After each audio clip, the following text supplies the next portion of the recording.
ప్రతిభా Biotech సమర్పించు మట్టి మనిషి కార్యక్రమానికి తిరిగి స్వాగతం. ప్రస్తుత తరుణంలో ఎక్కువ మంది యువతీ యువకులు స్వయం ఉపాధి దిశగా ముందుకు సాగుతున్నారు. తక్కువ పెట్టుబడితో అధిక ఆదాయాన్ని అందించే మార్గాలను వారు అన్వేషిస్తున్నారు. అయితే అలాంటి వ్యాపారాల్లో పుట్టగొడుగుల పెంపకం కూడా ఒకటి. నగరాలు పట్టణాల్లో చాలా మంది సీజనల్తో సంబంధం లేకుండా పుట్టగొడుగుల్ని తింటున్నారు. దీంతో పుట్టగొడుగులకు డిమాండ్ పెరిగింది. దీన్నే కుటీర పరిశ్రమగా చేసుకుంటే నెలకు లక్షల్లో ఆదాయం పొందొచ్చని పుట్టగొడుగుల పెంపకం గురించి తెలియజేస్తున్నారు ఘంటసాల కృషి విజ్ఞాన కేంద్రం శాస్త్రవేత్త కృష్ణవేణి.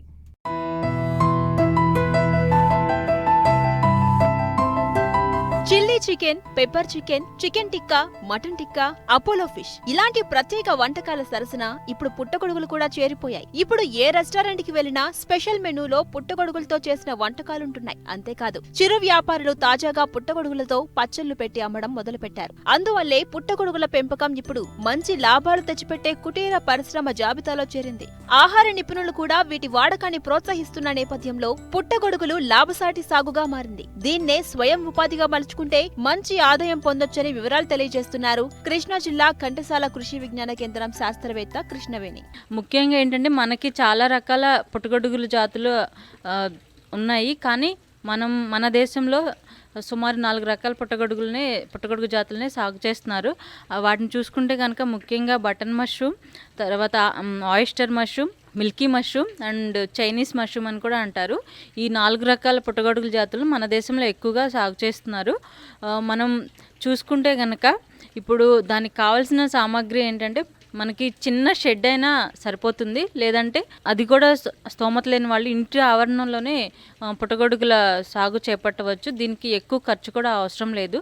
సుమారు ఒక 10,000 రూపాయలతో చిన్నగా కూడా స్టార్ట్ చేయవచ్చు. ఇప్పుడు బటన్ మష్రూమ్స్ కనుక చూసుకుంటే కనుక ఇవేంటంటే ఇవి నిర్ణీత ఉష్ణోగ్రతలో మనం కంట్రోల్ టెంపరేచర్ ఏదైతే ఉందో దాంట్లో హ్యూమిడిఫైయర్, ఎయిర్ కండిషనర్స్ వీటన్నిటిని కంట్రోల్ చేస్తూ టెంపరేచర్ని కంట్రోల్ చేస్తూ సాయిల్ కూడా మనం పాశ్చరైజ్డ్ సాయిల్, చాలా క్వాలిటీ సాయిల్ని ఉపయోగించి సాగు చేస్తారు. ఇది 15 నుంచి 18 డిగ్రీల ఉష్ణోగ్రతలో మాత్రమే దీని పెంపకం చేపట్టవచ్చు.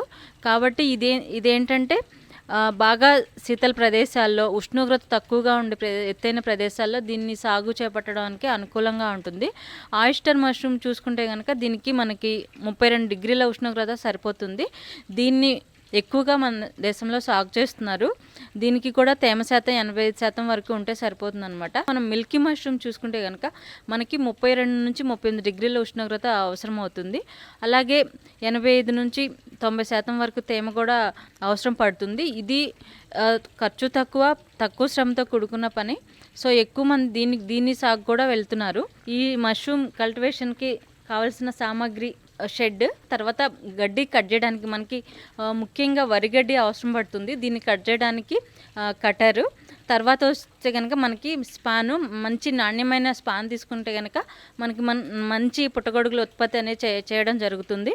తర్వాత గడ్డిని తడుపుకోవడానికి డ్రమ్స్ కావాలి, గడ్డిని ఆరబెట్టుకోవడానికి టార్పాలిన్స్, తర్వాత వచ్చేసి మనకి ఫార్మలిన్ ద్రావణం కావాలి, స్పిరిట్ కానీ డెటాల్ రూమ్ శుభ్రం చేసుకోవడానికి బావిస్టిన్, ఇవన్నీ మనకి అవసరం పడతాయి అనమాట. థర్మామీటర్ కూడా కావాలి, ఎందుకంటే మనం రూమ్ టెంపరేచర్ని చూసుకోవడానికి, తేమను చూసుకోవడానికి హైగ్రోమీటర్ కూడా అవసరం పడుతుంది. చూసుకుంటే కనుక పాల పుట్టగొడుగుల పెంపకం గురించి చెప్పుకుందాం. ఇది మన దగ్గర ఎక్కువగా సాగు చేస్తున్నది మష్రూమ్ కల్టివేషన్ చేస్తున్నారు. పాల పుట్టగొడుగుల పెంపకం అనేది ఇదేంటంటే తెల్లగా ఉండి చూడడానికి మనకి బయట దొరికే పుట్టగొడుగుల వల్లే కాండం పొడుగుగా ఉండి పైన గొడుగులాగా ఉంటుంది. ఇది బటన్ మష్రూమ్ కూడా పోలి ఉంటుంది. అంతేకాకుండా దీంట్లో 3-4 డేస్ శిక్షణ కార్యక్రమం తీసుకుంటే కనుక మనం దీన్ని స్టార్ట్ చేయవచ్చు. ఫస్ట్ మనం వరిగడ్డిని కట్ చేసుకుని, వరిగడ్డిని 3 నుంచి 5 సెంటీమీటర్లు పొడుగున కట్ చేసుకోవాలి. దీన్ని కట్ చేసుకున్న తర్వాత మనం 100 లీటర్ల నీటికి 10 కేజీల వరిగడ్డిని నానపెట్టుకోవాలి. దాంట్లో మనకి 200 ml ఫార్మాలిన్ని, తర్వాత 7.5 గ్రామ్స్ బావిస్టిన్ని వేసి కలుపుకొని 12 నుంచి 15 గంటల పాటు నానపెట్టుకొని దాన్ని నీటిని వడకట్టేసి దాన్ని నీడలో ఆరబెట్టాలి. సుమారు దాంట్లో 40% తేమ ఉండేలాగా మనం తీసుకోవాలి. అలా ఆరిన తర్వాత మనం ఫ్రూటింగ్ బ్యాగుల్ని తయారు చేసుకుంటాము. దీన్ని తయారీ విధానం ఎలాగంటే మనకి సుమారు 14x24 ఇంచుల వెడల్పు పొడుగు ఉండే బ్యాగులను తీసుకొని మనం ఫ్రూటింగ్ బ్యాగులను తయారు చేసుకుంటాం. ఫ్రూటింగ్ బ్యాగులు ఎలా అంటే ఫస్ట్ మనం ఒక 5 సెంటీమీటర్ల వరిగడ్డను వేసుకొని దాన్ని బాగా చేతులతో ప్రెస్ చేసి ఒత్తి తర్వాత మళ్ళీ ఒక పిడికెడు స్పాన్ని అంచుల్లో చుట్టూ మధ్యలో చల్లుకొని మళ్ళీ అలా 5 సెంటీమీటర్ మళ్ళీ మందంగా వరిగడ్డని వేసుకొని ఇలా 4-5 లేయర్ల స్పాను మరియు వరిగడ్డని వేసుకుంటూ మనం ఈ ఫ్రూటింగ్ బ్యాగ్ని తయారు చేస్తాం. దాని అంచులు క్లోజ్ చేయడానికి మనం రబ్బర్ బ్యాండ్లు కానీ దారం కానీ వాడాలి. సో ఇలా తయారు చేసిన ఫ్రూటింగ్ బ్యాగుల్ని మనం చీకటి రూమ్లో ఉంచుతాము. ఈ చీకటి రూమ్కి ఏంటంటే వెలుతురు అవసరం లేదు. సుమారు ఒక 32 నుంచి 38 డిగ్రీల టెంపరేచర్ మనకి సరిపోతుంది అనమాట. గాలి అనేది తగలకుండా దీన్ని కనుక ఒక 20 రోజుల పాటు ఉంచితే కనుక స్పాన్ అనేది ఆ శిలీంధ్రం అనేది వ్యాప్తి చెందుతుంది. ఇలా వ్యాప్తి చెందిన 20 నుంచి 25 రోజులు వ్యాప్తి చెందడానికి పడుతుంది. ఇలా వ్యాప్తి చెందిన దాన్ని మనం ఆ బెడ్లను తీసి మళ్ళీ వెలుతురు రూమ్లోకి షిఫ్ట్ చేసుకుంటాము. ఇలా షిఫ్ట్ చేసుకున్న బ్యాగుల్ని మధ్యలోకి 2 భాగాలుగా కట్ చేసి బ్యాగుల్ని తయారు చేస్తాము. ఆ తర్వాత మట్టిని పాశ్చరైజేషన్ చేసి మట్టిని దానిపైన 2 నుంచి 3 సెంటీమీటర్ల మందంతో ఆ బెడ్స్ పైన మనం మట్టిని కవర్ చేస్తాము. దీన్ని కేసింగ్ అని అంటారు. ఇలా కేసింగ్ చేయడానికి 2 వారాల ముందే మనం మట్టిని పాశ్చరైజేషన్ చేసుకోవాలి. దీనికి మనకి ఒక లీటర్కి 5 గ్రాముల ఫార్మాల్డిహైడ్తో మనం దాన్ని పాశ్చరైజేషన్ చేసుకుంటాము. సో ఇలా చేసిన మట్టిని మనం కేసింగ్ చేసుకోవడానికి ఉపయోగిస్తాము. ఇలా చేసిన తర్వాత సుమారు మనకి 10 నుంచి 15 రోజుల్లో పుట్టగొడుగులు అనేవి అభివృద్ధి చెందుతాయి. చిన్న చిన్న గుండు సూదుల్లాగా మొనల్లాగా వచ్చేసి కొంచెం పెద్దగా అవుతాయి. సో ఇలా చేయడానికి ముందు మనం కేసింగ్ చేసుకున్న వెంటనే మనం బావిస్టిన్ స్ప్రే చేయాలి. లీటర్ నీటికి 1 గ్రాము బావిస్టిన్ వేసి సో మనం దానిపైన స్ప్రే చేయాలి. ఆ తర్వాత నుంచి మనం ఉదయం సాయంత్రం వాటికి ఆ బెడ్స్కి వాటర్ స్ప్రే చేసుకుంటూ ఉండాలి. సో ఇలా చేసినప్పుడు మనకి 10 నుండి 15 రోజుల మధ్యలో మనకి పుట్టగొడుగులు అనేవి అభివృద్ధి చెందడం డెవలప్ అవడం స్టార్ట్ అవుతాయి. సో ఒక్కొక్క బెడ్ నుంచి మామూలుగా 3 కోతలు అనేది తీయవచ్చు. సో ఫస్ట్ వచ్చే పుట్టగొడుగులు ఏంటంటే కొంచెం సైజులో పెద్దవిగా ఉంటాయి. చిన్న తరహా కుటీర పరిశ్రమల్లో పుట్టగొడుగుల పెంపకం మెరుదైన ఉపాధి పరిశ్రమగా దినదినాభివృద్ధి చెందుతోంది. పుట్టగొడుగుల్లో ఉన్న విశిష్ట పోషక విలువలు, ఆరోగ్యానికి మేలు చేసే గుణాల వల్ల వీటికి గిరాకీ నానాటికి పెరుగుతోంది. అయితే వీటి పెంపకంలో కొన్ని జాగ్రత్తలు పాటించాలి. ముఖ్యంగా వ్యాపారంగా చేపట్టేవారు విడతల వారీగా చేపట్టినట్టయితే ఏడాది పొడవునా దిగుబడి వచ్చే అవకాశం ఉంటుంది. ఇప్పుడు మనం తక్కువ మొత్తంలో ఎవరైతే చేసుకోవాలనుకుంటున్నారో వాళ్ళు ఈవెన్ గడ్డిని కెమికల్ పద్ధతిలో కాకుండా న్యాచురల్గా కూడా చేసుకోవచ్చు. వరిగడ్డిని ఉడకబెట్టడం 12 గంటలు నానబెట్టిన తర్వాత ఒక 20 నిమిషాల పాటు బాగా ఉడకబెట్టాలి. ఆ ఉడకబెట్టి తర్వాత ఆరబెట్టి కూడా అలా కూడా చేసుకోవచ్చు. ఇది ఆర్గానిక్ మెథడ్. ఈవెన్ కేసింగ్ కూడా మనం ఆవిరిలో దీన్ని పాశ్చరైజేషన్ కూడా చేసుకోవచ్చు.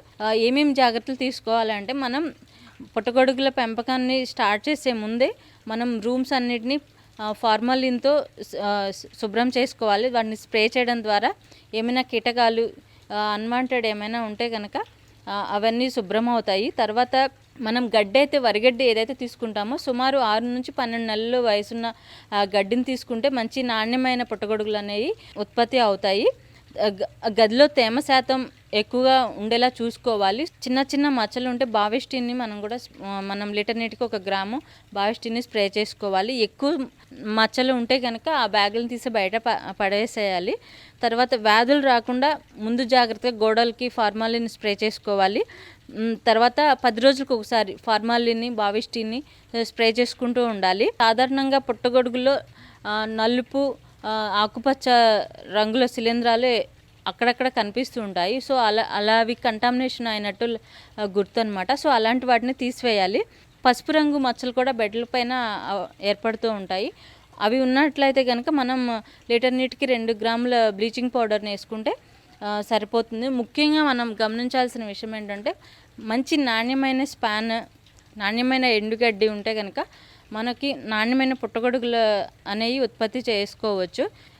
ఎవరైతే ఇంట్లో ఉండి ఉపాధిగా ఎంచుకోవాలనుకున్న వాళ్ళకి ఇది ఒక చక్కని ఉపాధి మార్గం. కానీ శిక్షణ తీసుకొని స్టార్ట్ చేస్తే ఒక అవగాహన అనేది వస్తుంది. అంతకంటే ముందుగా ఏంటంటే మనం మార్కెటింగ్ కూడా చూసుకోవాలి. మనకి మార్కెటింగ్ ఉందా లేదా, ఒక మార్కెటింగ్ చైన్ లింక్ అనేది మనం ఏర్పాటు చేసుకుని స్టార్ట్ చేస్తే కనుక మంచి ఆదాయం కూడా పొందవచ్చు. పుట్టగొడుగుల పెంపకంలో మనం వాడే విత్తనం, పంట కాలంలో వాటికి అనుకూలమైన వాతావరణ పరిస్థితులు కల్పించినట్లయితే మంచి దిగుబడులను పొందవచ్చు. పుట్టగొడుగుల సాగుకు మనం ఎక్కువ పెట్టుబడి పెట్టక్కర్లేదు. మన దగ్గర ఉన్న వనరులతోనే పెంచుకోవచ్చు. వచ్చిన దిగుబడిని సొంతంగా మార్కెట్లో వినియోగిస్తే అదనపు ఆదాయం పొందొచ్చు.